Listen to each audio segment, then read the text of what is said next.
Ready?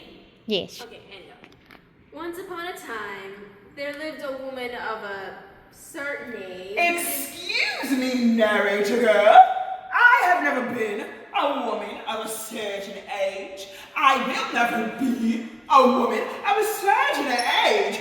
And I am not a woman of a certain age. Who believed that the only thing that mattered in life was physical beauty. And that is because it is the only thing in life that matters. Beauty is not after all only skin deep. And thank God for that. Each day, the woman would stand in front of the mirror and ask, Mirror, mirror, on the wall. That's me. The mirror on the wall. Talk about a lousy gig. Just say it and we'll be done. Fine, you are the Oh, fairest. my bad. Oh, and each day she'd get the same answer. fine, you are the fairest of them all. That's better. At least in the ship code. It was hard to argue with her belief in beauty when it had brought her jewels, clothes, cars, and castles, all provided to her by her second husband, a widower with a young daughter. Which he failed to mention until after the wedding, I might add. Within months of making her Miss Frederick Hodgkins, Mr. Hodgkins died of food poisoning. Allegedly died of food poisoning. No charges were ever filed. The woman became the archetypal wicked stepmother. I became no such thing. I'm a busy woman. Ignoring children goes with territory. It doesn't make me wicked. It makes me martyr. Hey, I'm only quoting what the author said. The authors? You mean there was more than one that concocted that pack of odds? 2 authors to be exact.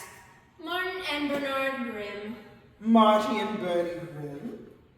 You knew the brothers Grimm, madam? I knew them. I dated them.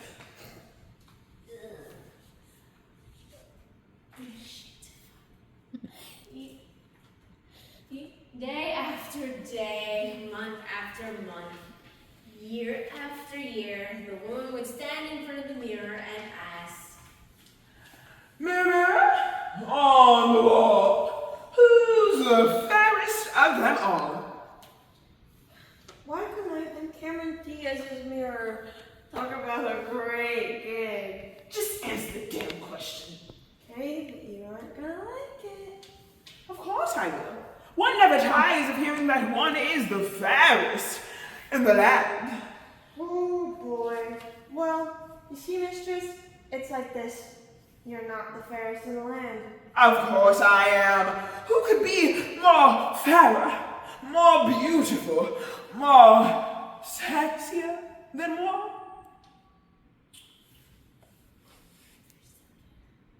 Your stepdaughter. My stepdaughter. My stepdaughter? You mean that no-hit, pimply-faced, frizzy-haired, flat-chested, ugly beat? Hiya, Mom. It's you. I told you never to call me that.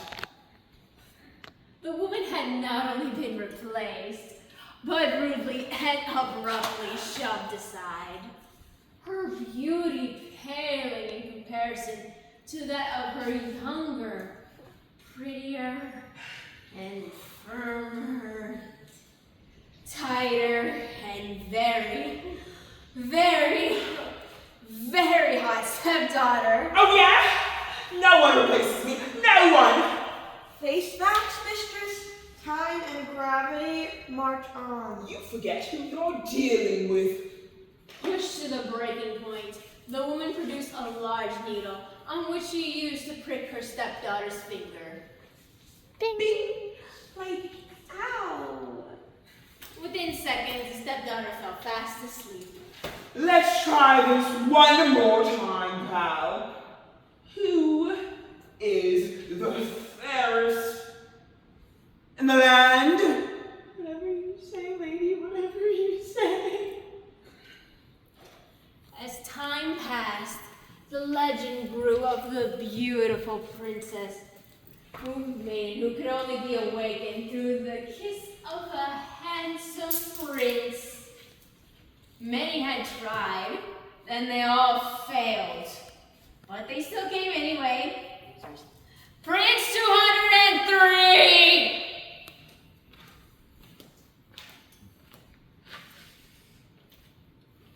Dear madam, Yes, may I help you?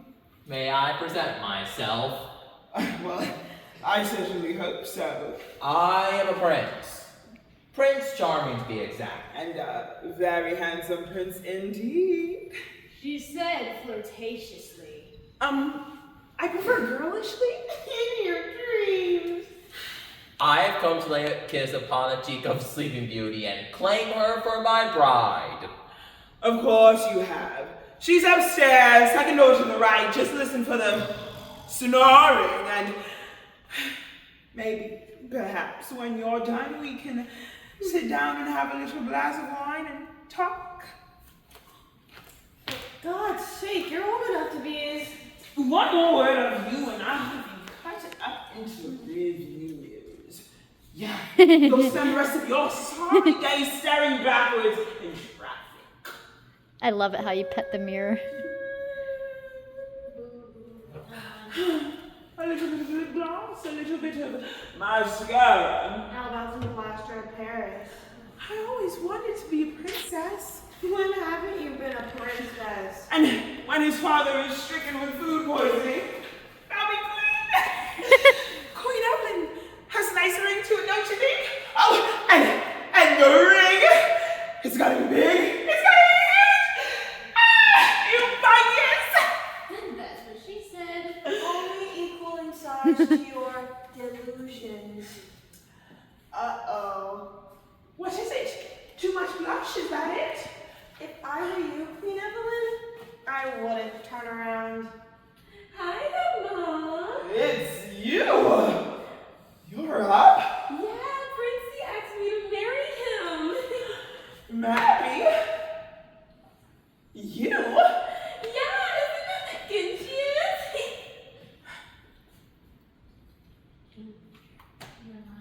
Cheers. Oh, Ginchiest? You really have been asleep for a while. Look, I think we should have a little talk. One terribly attractive woman at the peak of her sexual allure, and you. Far be it for me to interfere, but marriage? What do you know about him? Well, he's rich. Mm-hmm. He's a prince. Mm-hmm. He's rich. Mm-hmm. He's crazy about me. Uh-huh. And he's rich. What else do I need to know? Well, I can't argue with that. Aren't you gonna wish us good luck, stepmother? Good luck. Thank you, stepmother. You are rich, aren't you? And so, Sleeping Beauty and the prince were married. The price of the mirror would only be a reminder of her fading beauty. She gave it to her stepdaughter as a wedding gift. Goodbye, mirror. That's the nicest thing you've ever said to me. Oh my god, break it up, girls. And now, it was Sleeping Beauty's turn to stand in front of the mirror and ask, Mirror, mirror on the wall, who is the fairest of them all? You are, Princess, by far the hottest chick in the kingdom. And who's got the cutest butt in the kingdom? That princess has got some serious back. And who's got the perkiest boobs in the kingdom? Rate rack, Your Highness. First rate. Each day of each month of each passing year, the princess would stand in front of the mirror and ask. Who's the fairest in the land? But then one day, the mirror hesitated. Thanks a lot for pointing that out, big mouth. I asked you a question. Am I the fairest in the land? In a word? Yes. No. See, that wasn't so. No! Yes. No. No? Yes. Oh, now cut that out!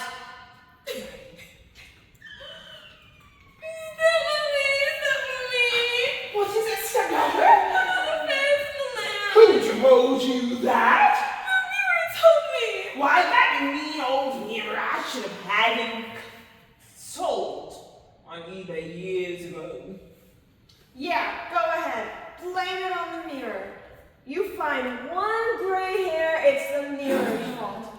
You find one lousy wrinkle, it's the mirror's fault. Your ass grows to the size of a Buick, and it's the mirror's fault. It's always the mirror's fault. Oh, shut up! What am I gonna do, stepmommy? What happens if the prince finds out? Don't worry. She won't find out. I'll make a little potion. It'll be completely undetectable, and no charges will ever be filed. You didn't sign a prenup, did you? No. Good. Next, we'll book an appointment with Dr. Waldron. You will love him. He's the Titan of the tummy tuck, the Botticelli of the boob job, the Bellini of the BBL, and the Caravaggio College of the Brunelleschi of the ballet. Tragedy soon entered the life of Sleeping Beauty. When Prince Charming came down with a sudden case of food poisoning and expired on the spot. But soon, darkness returned to sunlight.